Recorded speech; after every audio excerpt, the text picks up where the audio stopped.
Okay, this week didn't really turn out to be anything like what I thought it might be.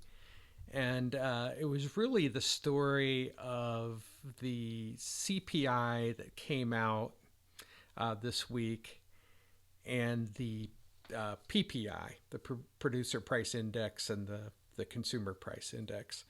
And when the PPI came around, which was on Wednesday, let's just start with the calendar here, and I'll kind of go back through it after I finish the PPI and CPI for this past week. But when the numbers came out, they came out a little bit hotter on the consumer, the core inflation rate. So 0.3% versus zero point 0.2. And I thought, okay, well, the expectation was that the markets would fall based on that. And they really didn't. They actually went up on Wednesday. And then the Thursday, when the PPI came out, it definitely came in hotter than I expected. So 0.4% increase was what was expected. And, this is all the stuff that goes into making the products that you buy. And it was up 0.7%. So, excuse me, I definitely expected the markets to go down on Thursday. Well, I don't know whether it was a delayed reaction or whatever, but the markets wound up going down on Friday or today. This is a look at the weekly, so we were down for the week on the Dow, and I'll go back through all of these here in a minute. But the expectation was that looking at the daily, especially, that we would see things, um, like the problem's over. The CPI and PPI were already out, so today's collapse, or yeah, I wouldn't say collapse, but it was certainly unexpected that the Dow Jones and the SPY and the Qs and the Russell all went down today, and over a percent on each one of them, and the Qs down almost 2%. So tech got really slaughtered today. And you look at Apple and Microsoft and all the big stocks that you think about in tech, but we haven't quite broken this. I mean, we would have a ways to fall. If this is kind of my danger zone here at 34,314. But going back to the economic calendar, once those things happened, I thought, oh man, we dodged a bullet, because I really thought Thursday, yesterday, that the markets would go down based on the PPI, and like I said, it delayed reaction, triple witching today. I was a little bit surprised. Other than rates continue to go up, which is a headwind for technology. And then the other thing, manufacturing came in a little bit stronger today. The Michigan consumer sentiment came in weaker than expected. Really, the first time it's come in under the number that the consensus was, of the forecast, in quite a while. So this is something to keep an eye on. Now we can go start looking at, the only other thing I'll mention for this past week, because it was so overrun by the CPI and the PPI, all of the media and everything else, is the mortgage rates inched up, and I'm expecting those to probably inch up again next week, before next Wednesday's report. So manufacturing's hanging in there. Actually, the forecast was, minus 10, and we're up a positive 1.9 in that. So that came out a little bit of surprise. And then the Michigan consumer sentiment, as I mentioned, came in weaker than expected, and hadn't done that, as far as consensus goes, in a long time. Building permits are next week. Housing starts.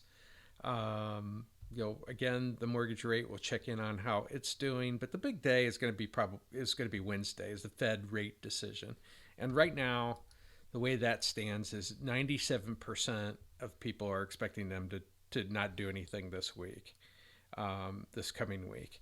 And so my expectation is nothing will happen this particular week, but we'll look at some of those numbers here and just, might as well just go ahead and look at it.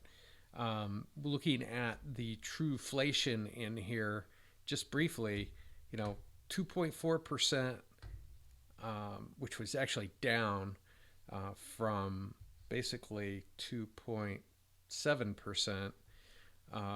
And reason being, food and beverage was down about a quarter of a percent, a little less than a quarter percent. On housing was down.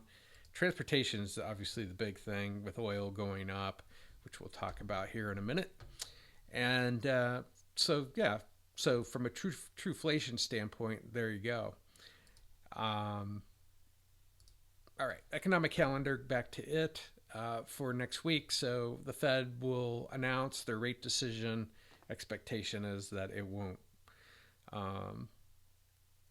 They won't change anything this time around, and their next meeting will be November. So a little respite for the markets, at least from the Fed. Powell speaks at 2:30 to talk about what they talked about and all those things.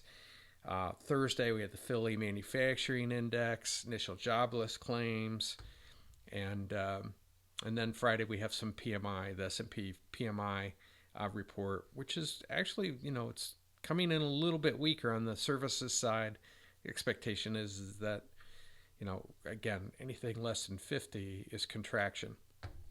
Okay, so that is a look at this past week, and look forward to next week as far as the economic calendar, going to the markets. We showed you the Dow Jones, on the daily. This is today. The yellow candle is a down day on my charts. You look at the weekly, we're down a little bit for the week, and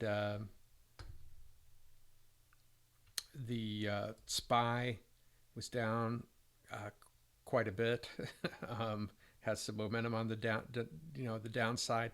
But the things I'm watching on here when I look at these, Dow Jones still above its 18 week, which is this yellow average here.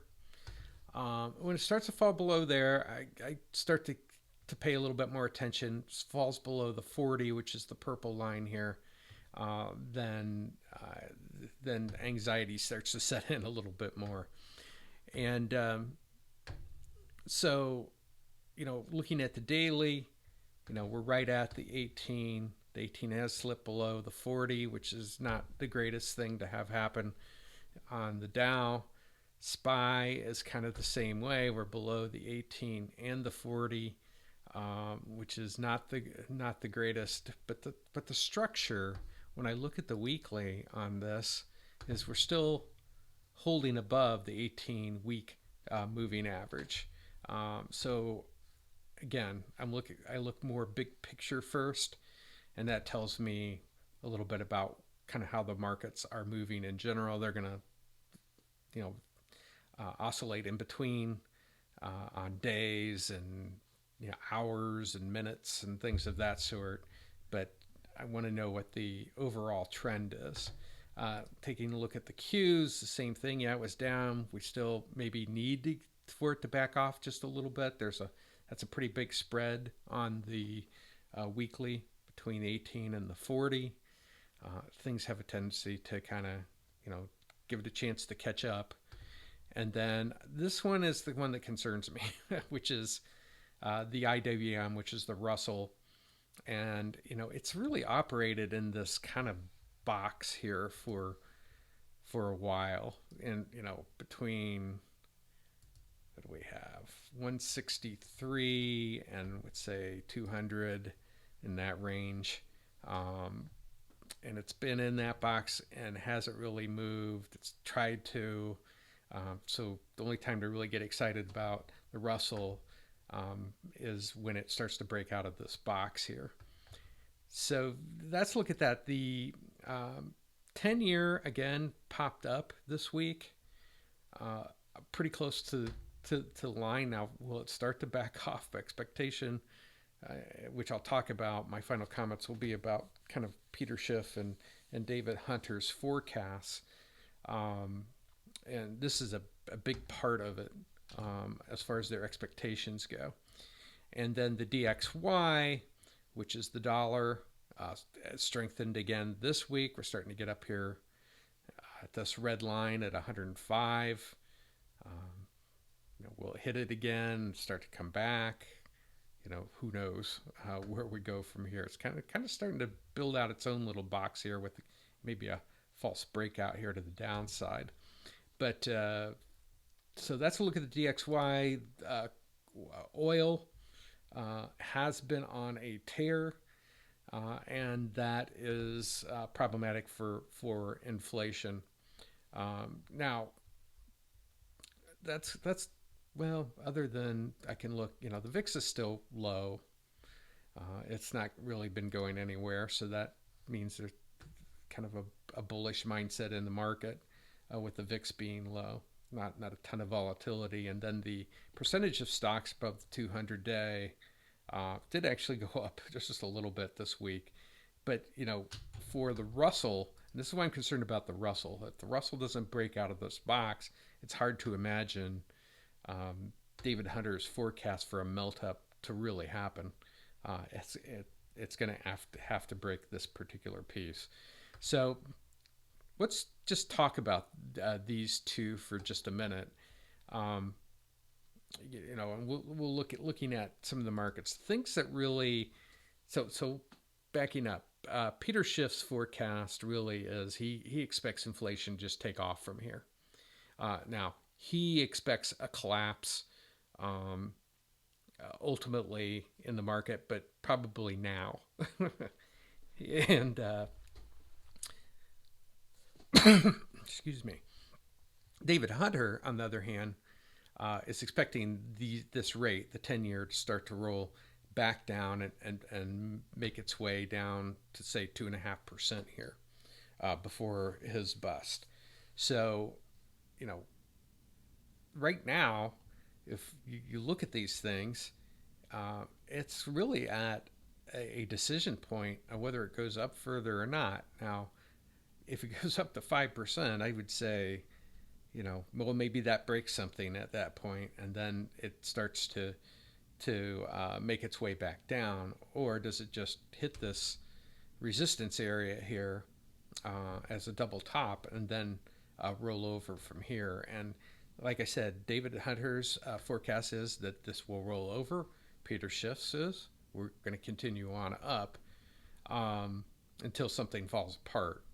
And the other thing that kind of differentiates the two from an inflation standpoint, I'll probably go back to the Truflation here thing in just a minute, but is crude oil. And, David Hunter had expected maybe mid-80s to kind of be the high, but, certainly have overruns. I get that. But it starts to get over 92. We start going up into some of these higher numbers. Then that tells me that inflation will stay, and I wouldn't expect, the inflation, the CPI and the PPI to roll over. Now, fairness to both, and especially David Hunter, on his things are weakening, and we see some of the data on jobs and other than this kind of random manufacturing one that we got this week, that showed a little bit of strength in the New York manufacturing. I wouldn't call it strong by any sense, but the belief from looking at these numbers is that we're starting to see the signs of additional weakness in the market, and that would obviously favor David Hunter. And we would start to see, when you get weakness, have manufacturing activity, aren't making products, people getting laid off, those types of things, you would start to see the usage of oil go down. So, that's just a look at. I'd like to do it's a matter of time, but I'd certainly like to do one on both their forecasts and talk about, a little bit about how Peter Schiff views things and David Hunter views things. So you can follow both of them on Twitter. But these are things that I'm watching intently, because there's a big difference between having a big melt up, in the markets, going to, 48,000 here on the Dow, way up here, versus, having things collapse from where we stand now. So really, those are my final comments for this week. I am a little bit perplexed by some of the things that happened today. I just didn't expect the markets to really fall, greater than 1% on today. Whether it has to do with triple witching, does it have to do with, maybe a delayed reaction to some of the reports on CPI and PPI? Don't know, but the expectation still remains that the Fed won't raise rates. So anyway, that's what I wanted to cover this week. And remember, there's always a better way.